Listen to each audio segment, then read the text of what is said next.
Hello അസ്സാം വലൈക്കും, welcome back to my YouTube channel. ഞാനിന്ന് വന്നിട്ടുള്ളത് ഒരു സോസേജ് ബിരിയാണിയുടെ റെസിപ്പി വീഡിയോ ആയിട്ടാണ്. നമ്മുടെ വീട്ടിലിപ്പോൾ ചിക്കനും മട്ടനും ബീഫൊന്നും ഇല്ലാത്ത ടൈമിൽ നമുക്കൊരു ബിരിയാണി വേണമെന്ന് തോന്നിയാൽ ഫ്രിഡ്ജിൽ സോസേജ് ഉണ്ടെങ്കിൽ പെട്ടെന്ന് തന്നെ നമുക്കതെടുത്ത് ഒരു ബിരിയാണി ഉണ്ടാക്കിയെടുക്കാൻ പറ്റും.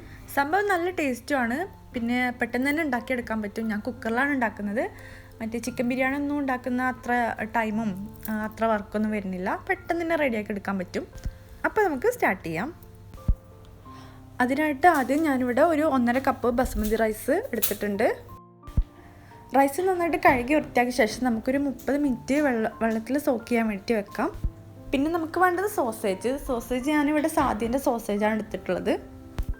സോസേജ് ഞാനിവിടെ റൗണ്ടിൽ ഇതുപോലെ കട്ട് ചെയ്തെടുക്കുന്നുണ്ട്. ഞാനിവിടെ 5 ഫിംഗേഴ്സാണ് എടുക്കുന്നത്. നമ്മൾ ഉണ്ടാക്കുന്ന റൈസിൻ്റെ അളവിനനുസരിച്ചൊക്കെ നമുക്ക് ചേഞ്ച് ചെയ്യാം കേട്ടോ സോസേജിൻ്റെ എണ്ണൊക്കെ.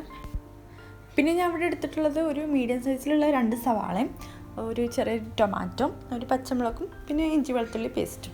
പിന്നെ നമുക്ക് ബിരിയാണിക്ക് ആവശ്യമായിട്ടുള്ള സ്പൈസസ് ഒക്കെയാണ് വേണ്ടത്. അപ്പം ഇനി നമുക്ക് കുക്കിംഗ് സ്റ്റാർട്ട് ചെയ്യാം. അതിനായിട്ട് ഞാനിവിടെ ഒരു കുക്കർ വെച്ചിട്ടുണ്ട്. അതിലേക്ക് സൺഫ്ലവർ ഓയിലാണ് ആഡ് ചെയ്യുന്നത്. ആദ്യം നമുക്ക് സോസേജ് ഒന്ന് ഷാലോ ഫ്രൈ ചെയ്തെടുക്കണം. അതിനായിട്ട് നമ്മൾ സോസേജ് കുക്കർക്ക് ഇടുമ്പോൾ തീ നന്നായിട്ട് ലോ ഫ്ലെയിമിൽ ഇടുക, അല്ലെങ്കിൽ പെട്ടെന്ന് അടി പിടിക്കും. അതുപോലെ തന്നെ സോസേജ് ഇട്ടതിന് ശേഷം പെട്ടെന്ന് തന്നെ ഇളക്കി കൊടുക്കുകയും വേണം.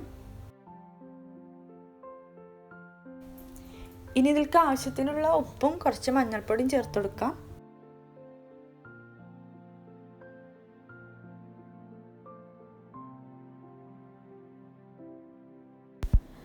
ഇപ്പോൾ ഇത് ചെറുതായിട്ടൊന്ന് ഫ്രൈ ആയി വന്നിട്ടുണ്ട്. ഒരു 5 മിനിറ്റോളം ഫ്രൈ ആക്കിയാൽ മതി. ഇനി നമുക്കിതൊരു പ്ലേറ്റിലേക്ക് മാറ്റാം.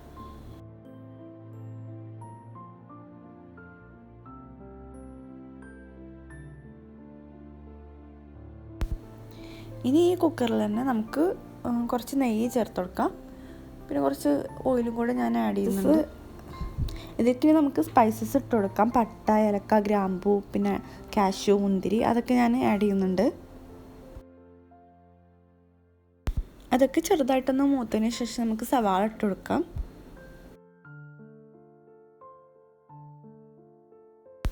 കുറച്ച് ഉപ്പ് ആഡ് ചെയ്തിട്ട് നമുക്ക് നല്ലപോലെ ഒന്ന് വഴറ്റിയെടുക്കണം.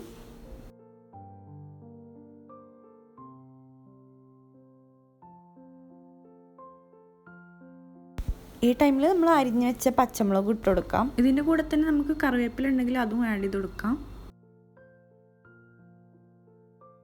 സവാള ചെറുതായിട്ടൊന്ന് വാടിയതിന് ശേഷം നമുക്ക് ഇഞ്ചി വെളുത്തുള്ളി പേസ്റ്റ് ഇട്ട് കൊടുക്കാം.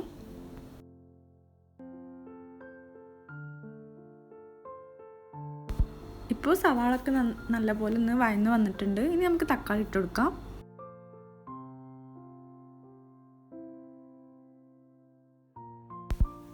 അടുത്തതായിട്ട് നമുക്ക് മസാലപ്പൊടികളൊക്കെ ചേർത്ത് കൊടുക്കാം. കുറച്ച് മഞ്ഞൾപ്പൊടി, പിന്നെ നമ്മുടെ എരിവിന് ആവശ്യത്തിനുള്ള മുളക് പൊടിയും, പിന്നെ ഒരു 1.5 ടീസ്പൂണോളം മല്ലിപ്പൊടി, പിന്നെ കുറച്ച് ഗരം മസാല. ഇതൊക്കെ ചേർത്തിട്ട് നന്നായിട്ട് വഴറ്റിയെടുക്കുക. അതിനൊരു പച്ചമണം മാറുന്നവരെ നന്നായിട്ട് വഴറ്റിയെടുക്കുക.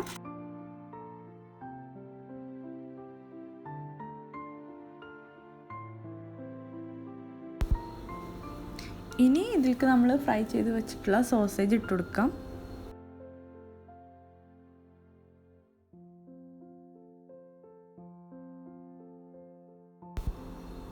ഉപ്പ് കുറവാണെങ്കിൽ നോക്കിയിട്ട് നമുക്ക് ഇട്ട് കൊടുക്കാം കേട്ടോ. പിന്നെ ഞാൻ കുറച്ച് കുരുമുളക് പൊടി ഇട്ട് കൊടുക്കുന്നുണ്ട്. പിന്നെ ഈ ടൈമിൽ നമുക്ക് മല്ലിച്ചപ്പ് ഇട്ട് കൊടുക്കാം. ഞാനിപ്പോൾ ഇല്ലാത്തതുകൊണ്ടാണ് ഇടാത്തത്. ഇതൊക്കെ ചേർത്തിട്ട് സോസേജ് നന്നായിട്ടൊന്ന് കുക്ക് ചെയ്തെടുക്കാം. ആ മസാലകളൊക്കെ നന്നായിട്ടൊന്ന് പിടിക്കാൻ വേണ്ടിയിട്ട് ഒരു 2-3 മിനിറ്റ് കുക്കറിൽ തന്നെ വെക്കുക. ഇനി കുറച്ച് മസാല ഇതിൽ നിന്ന് മാറ്റി വെക്കുക. അത് നമ്മൾ റൈസ് കഴിക്കുമ്പോൾ അതിൻ്റെ കൂടെ കഴിക്കാൻ വേണ്ടിയിട്ടാണ്. പിന്നെ കുറച്ച് ഞാൻ കുക്കറിൽ വെക്കുന്നുണ്ട്, അത് റൈസിൻ്റെ കൂടെ മിക്സ് ചെയ്യാൻ വേണ്ടിയിട്ട്. ഇനി നമ്മൾ സോക്ക് ചെയ്ത റൈസ് ഇതിലേക്ക് ഇട്ടിട്ട് മിക്സ് ചെയ്യുക. അതിനുശേഷം ഇത് വേവാൻ ആവശ്യത്തിനുള്ള വെള്ളം ഒഴിച്ചിട്ട് നമുക്ക് കുക്കർ അടച്ച് വെക്കാം. ഞാനിവിടെ 2.25 കപ്പ് വെള്ളമാണ് എടുത്തിട്ടുള്ളത്. 1 കപ്പ് റൈസിന് 1.5 കപ്പ് വെള്ളം എന്നുള്ള അളവിലാണ് എടുത്തിട്ടുള്ളത്. ഉപ്പ് നോക്കിയിട്ട് അതിനനുസരിച്ച് ഇട്ട് കൊടുക്കുക. ഇനി കുക്കർ അടച്ച് വെച്ചിട്ട് വേവിക്കുക. ഒരു വിസിൽ അടിച്ചു കഴിഞ്ഞാൽ സ്റ്റവ് ഓഫ് ചെയ്യാം. മീഡിയം ഫ്ലെയിമിലായിട്ടാണ് ഞാൻ വെച്ചിട്ടുള്ളത്. ഇപ്പോൾ ഒരു വിസിൽ അടിച്ചതിന് ശേഷം ഞാൻ കുക്കർ ഓപ്പൺ ചെയ്യാണ്. ഒരു 20 മിനിറ്റ് ടൈം എടുത്തിട്ടുണ്ട്. അപ്പോൾ പ്രഷറൊക്കെ കംപ്ലീറ്റ് ആയിട്ട് പോയിട്ടാണ് ഞാൻ ഓപ്പൺ ചെയ്യുന്നത്. അപ്പോൾ റൈസ് നല്ലപോലെ വേവായിട്ടുണ്ട്.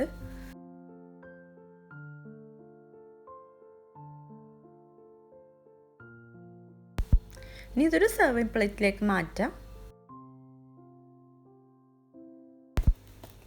അപ്പോൾ പെട്ടെന്ന് തയ്യാറാക്കാൻ പറ്റുന്ന നല്ല ടേസ്റ്റോട് കൂടിയിട്ടുള്ളൊരു ബിരിയാണിയാണ്. എല്ലാവരും ഒന്ന് ട്രൈ ചെയ്ത് നോക്കുക.